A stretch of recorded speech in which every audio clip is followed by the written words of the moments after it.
Have you ever walked into a vet practice and felt you were walking into an airport? Reception desk, ticket number, different vet every visit, and your pet, just another appointment in the system. But then you hear people say, "Oh, you should go to a private vet practice. It's completely different." So what does that actually mean? Is it better? Is it more expensive? Is it just marketing? Today I'm going to explain the real difference between corporate practice and private veterinary practice, and why more and more pet owners are actively searching for an independent vet again. And trust me, once you understand the difference, you'll never look at pet care the same again.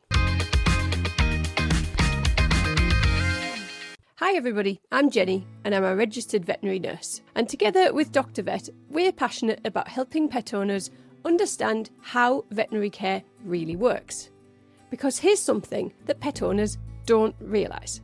Not all veterinary practices operate in the same way. In fact, the structure behind a clinic can massively influence the experience you have, the decisions that are made, and sometimes even the cost of treatment. Today we're going to talk about something many pet owners are confused about: the difference between corporate veterinary practice and independent private veterinary practices. And more importantly, why this difference matters for you and your pet. What is a corporate veterinary practice? So let's start with the corporate model, because most people actually don't realise how common these practices are. A corporate veterinary practice is a clinic that's owned by a large company or corporation. Sometimes that company owns 10 practices, sometimes 100 practices, sometimes even thousands. In the UK, many veterinary clinics are now owned by corporate groups. And the clinic itself might still look like a normal veterinary practice. Same building, same signs, same vets, but behind the scenes, the ownership structure is completely different. And the decisions about the business are often made far away, not even in the clinic itself.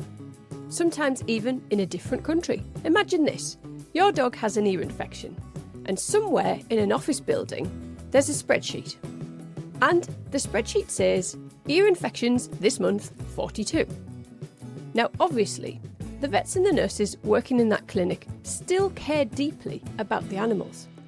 They don't become vets or nurses because they love spreadsheets. They become vets or nurses because they love helping pets and their owners. But the structure above them can change how the practice operates. And that's where the difference begins. Before we go any further, we should also talk about something that's recently been in the news, because the whole veterinary industry in the UK is currently under investigation by the Corporation and Markets Authority, or the CMA. And if you watched the news closely recently, you may have also caught the BBC Panorama programme about rising vet costs. So what is actually going on? Let me explain it in simple terms, what the CMA investigation is about. The Competition and Markets Authority started investigating the UK veterinary sector back in 2023, after thousands of pet owners raised concerns about rising costs and lack of transparency. The veterinary industry in the UK is now worth £6 billion per year, and during their investigation, the CMA found some interesting things. For example, average veterinary prices increased by about 63% between 2016 and 2023, much faster than general inflation.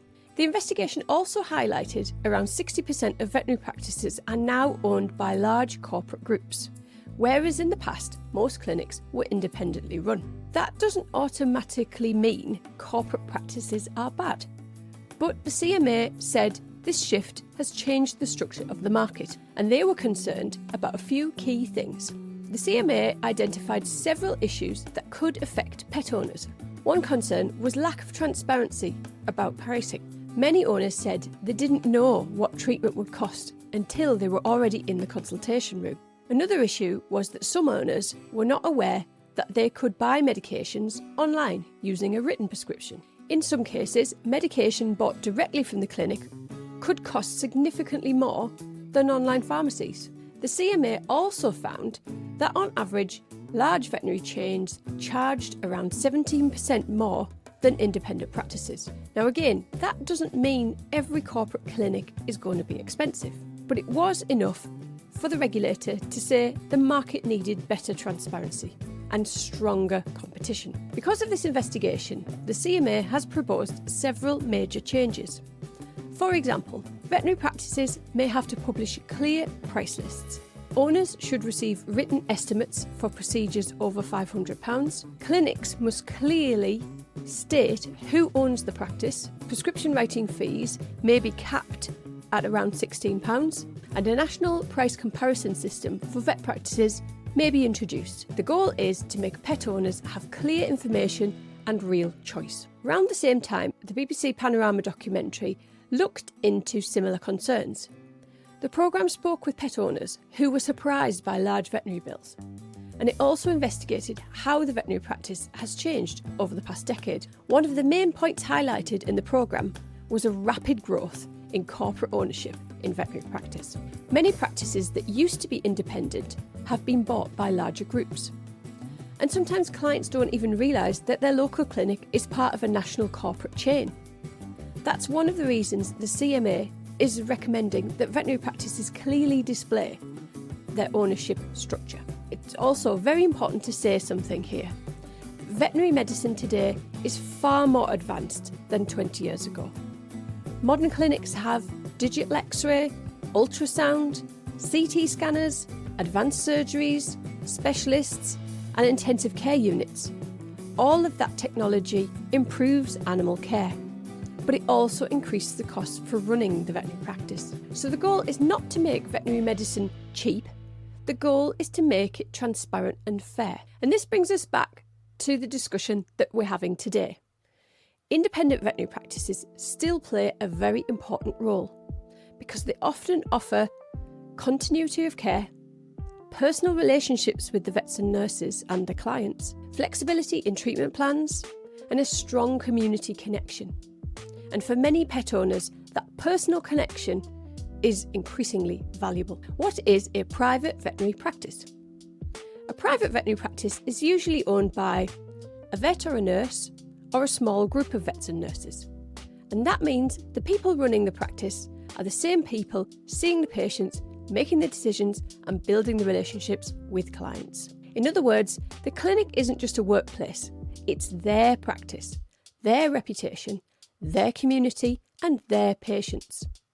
And that creates a very different environment. But the real difference isn't actually about ownership. It's about something much more important, the way decisions are made. And in a moment, I'm going to show you 3 real differences that pet owners notice immediately when they visit an independent veterinary practice. Personal relationships. One of the biggest advantages of a private veterinary practice is continuity. You often see the same vet, the same nurses, the same receptionists, visit after visit, which means something really important happens. They actually know you and your pet, not just from a medical record, but from experience and conversations. They remember your dog hates nail trims, your cat bites the thermometer, and your Labrador would eat the entire clinic given 5 minutes. Every clinic has a Labrador. You know the one. The dog that arrives wagging its tail and 5 minutes later the bin is empty.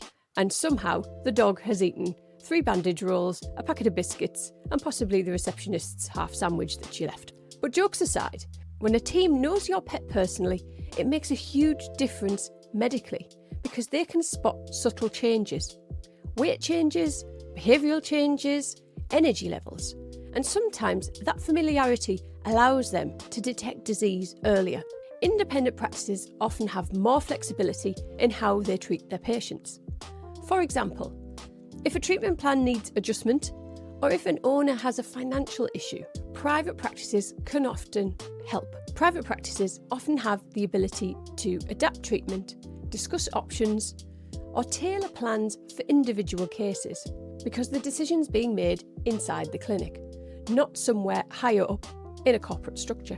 But there's another benefit many owners don't think about until something goes wrong, and that's communication. In a smaller independent clinic, communication tends to be more personal. You might be able to speak directly with your vet, your nurse, or even the practice owner. Questions are answered quickly, concerns are addressed, and sometimes you might even receive follow-up calls just to check how you and your pet are doing. Because for independent clinics, the relationship with the client is incredibly important. Also, independent clinics are usually small enough that everybody knows each other, which means you can call the clinic and say, "My dog ate something strange," and there's a very good chance that the nurse already knows which dog you mean, because the dog has done it before, probably multiple times. Private practices are usually deeply connected to their local community. They treat your neighbour's dog, your friend's cat, the dog you see every morning in the park, and sometimes even 3 generations of the same family's pets. And that sense of community builds something very powerful: trust. Another thing that many pet owners notice is consultation time. In an independent practice, appointments are sometimes structured to allow more time with your vet or nurse. More time to talk, more time to examine the animal properly, and more time to answer your questions. And if you've ever had a pet with a complicated condition, you'll know how important that time can be. Private practices often focus heavily on preventative care. Things like health plans, parasite control, dental care, nutrition advice, and early disease detection, because keeping your pet healthy long-term benefits everybody: the pet, the owner, and the clinic. And honestly, preventative care also helps us avoid some very interesting situations, like the dog that ate the sock, and another sock, and then a toy. And then suddenly you're staring at an x-ray that looks like a laundry basket. Veterinary medicine isn't just medicine, it's emotional. Pets are family members, and when animals are sick, owners are scared. Independent practices often pride themselves on providing compassionate support during those difficult moments, especially during serious illness, long-term disease, or end-of-life care. Because those moments, they deserve time, respect, and empathy. Now we need to answer the question that everybody asks, the big one. Does private veterinary care cost more? Let's talk about that honestly. Cost myths. Many people assume that private practices are going to be more expensive, but that's not always true. Prices vary across the industry. Corporate practices often have higher overhead structures. Independent practices sometimes have different cost structures. And the reality is, cost depends on many factors: equipment, location, services offered, but what many pet owners say they value most is clarity and transparency, knowing what the treatment is going to cost and understanding why. Private veterinary practices can offer continuity of care, personal relationships, flexibility, community connections, and often a very friendly environment. Not because corporate clinics don't care, but because smaller independent clinics are built differently. At the end of the day, every vet and nurse enters this profession for the same reason: to help animals, to relieve suffering, and to support people who love them. But the structure of a veterinary practice can influence how that care is delivered. And many pet owners today are discovering the value of independent veterinary clinics. Because sometimes the biggest difference isn't the equipment or the building or the brand name. Sometimes the biggest difference is simply this: people who know you and know your pet. If you found this video useful, please consider liking the video and subscribing to the channel, because on DrVet, our goal is simple: to help pet owners understand their pets better and to help pets live long, healthy lives. I'm Jenny, thank you for watching, and we'll see you in the next video.